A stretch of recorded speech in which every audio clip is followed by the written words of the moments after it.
This seminar is designed to familiarize small business owners with basic accounting principles needed to make your business successful.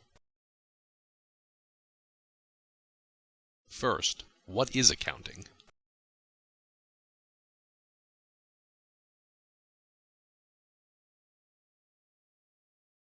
Let's highlight 2 points here: systemized and management reporting.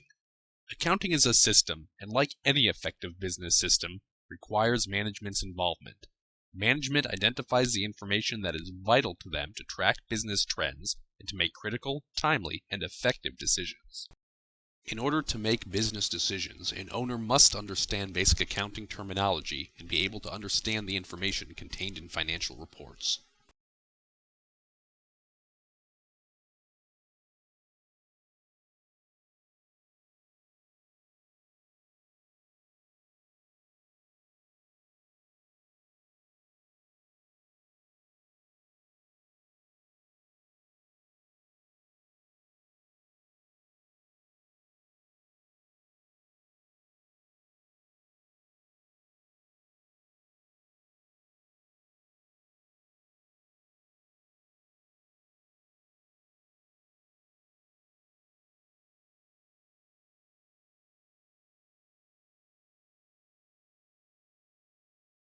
Now that you've studied some basic accounting terminology, it's time to apply that knowledge to talk about some of the basic financial accounting reports that you will use to guide you in making decisions.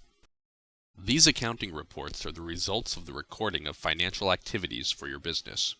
When recording assets, liabilities, and such items in the ledgers, the information is used to produce the following reports. Careful attention to the recording of this information using generally accepted accounting principles is vital to the output of these reports.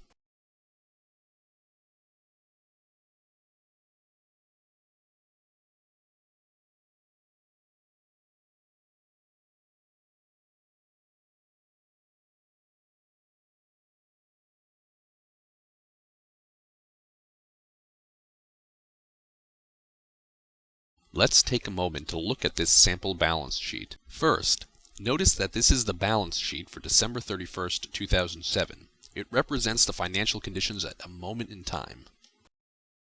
Second, notice that total assets equals total liabilities and equity. This is why this is called a balance sheet. Total assets must always equal total liabilities plus equity. Take a moment to look at some of the other line items represented here. We'll go into more detail later about those. However, for now, let's talk about where the balance sheet fits into the hierarchy of reports.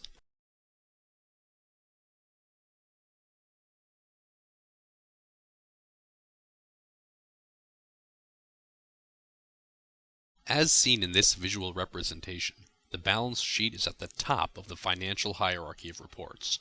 Before a balance sheet can be created, information from the supporting reports, as we see beneath, will need to be tabulated and reported.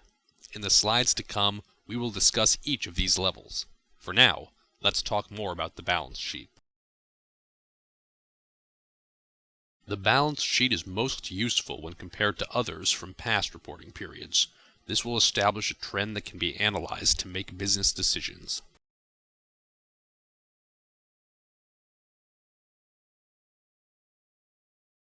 This is an example of a comparative balance sheet. It takes balance sheets from similar time periods and compares them. The change column shows the differences from the first period to the second. According to this balance sheet, the company is profitable. On line 2, we can see that the company is moving to an illiquid position. Line 3 reveals an increase in accounts receivable. On line 9, we can see an increase in fixed asset purchases.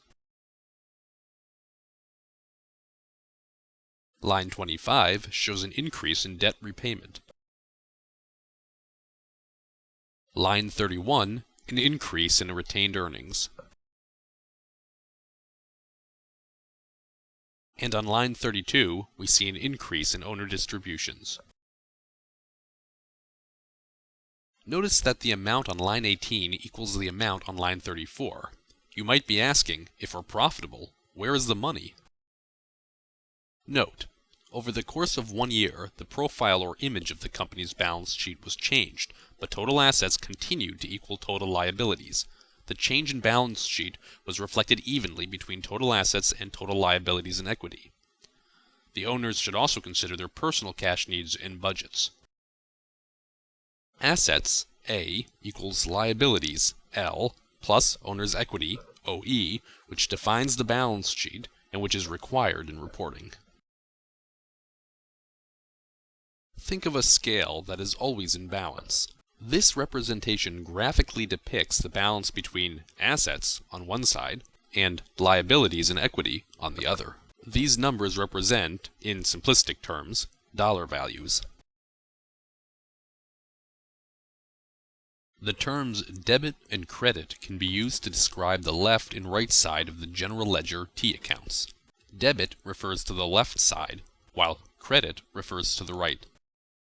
Notice that in our depiction, debits equal credits. For every debit, there is a credit, and vice versa. A warning: it is common for debits and credits to be mistakenly thought of as positive or negative values. Debits or credits are neither positive or negative values. The balance on an account is either a debit or a credit, not a positive or a negative value. This depiction shows examples of debits and credits.